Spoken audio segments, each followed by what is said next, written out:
এই যে ডিবি হারুন, এই চান্দু কিন্তু কম বাটপারি করে নাই, কথা বলেন না কেন? ও আলেমুল আমারে ধরে নিয়ে ডিবি ঘর, ওই যে আয়না ঘর না কয় কিসে ছাতার ঘর কয়, লাগে যেন ওইটার বাপের সম্পদ ছিল, কথা বলেন না কেন? আর বাপের সম্পদ ছিল ওইটা। সরকারি টাকার বেতন নিয়ে আপামান জনসাধারণের ন্যায্য মূল্য অধিকারকে কেড়ে নেওয়ার অধিকার পৃথিবীর কোন সরকার, পৃথিবীর কোন ডিভিশনের লোককে আল্লাহ দেয় না। আলাইসাল্লাহু বিআহকামিল হাকিমিন, বিচারক তিনি। অযথা যদি আপনি কাউকে হয়রানি করেন, আল্লাহর জাতের কসম ওই হয়রানিতে আপনি আইজ হোক কাইল হোক করতে হবে। শুনতেছি ডিবি হারুন সাহেবের ধরছে, বুয়া না সত্য জানি না, যদি ধরে থাকে আমি বলবো বর্তমান যিনি সরকার আছেন, ক্ষমতা যিনি চালাচ্ছেন, ওই আয়না ঘর নামে যে জিনিসটা বস্তুটা বানাইছে আপামান জনসাধারণের জন্য, ওরে অন্তত একটা শর্ত হয়ে রাখবেন ওইভাবে। এটা আমাদের 18 কোটি মানুষের দাবি, কথা বলেন না কেন? 18 কোটি মানুষের দাবি যে ডিবি হারুন রে ধইরা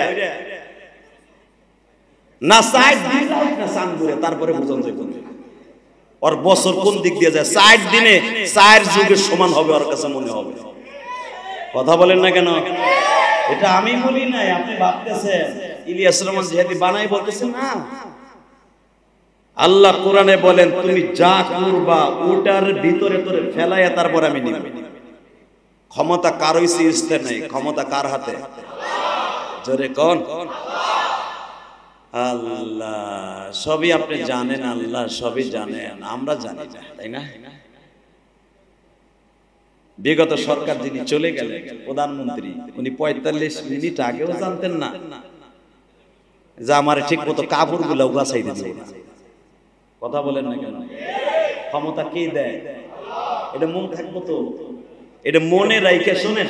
আওয়ামী লীগের এই পতনের দৃশ্য যদি যারা বাইচা থাকবেন যতদিন, যদি এটা মনে রেখে নামাজে খারান না, আপনি আব্দুল কাদের জেলানির মতো ওলি হয়ে যাবেন। কোন যদি কোন কেমনে আমি দিয়ে দিই एग्जांपल, 1 ঘন্টা আগেও জানতো না যে ক্ষমতা এইভাবে ছেড়ে দিতে হবে।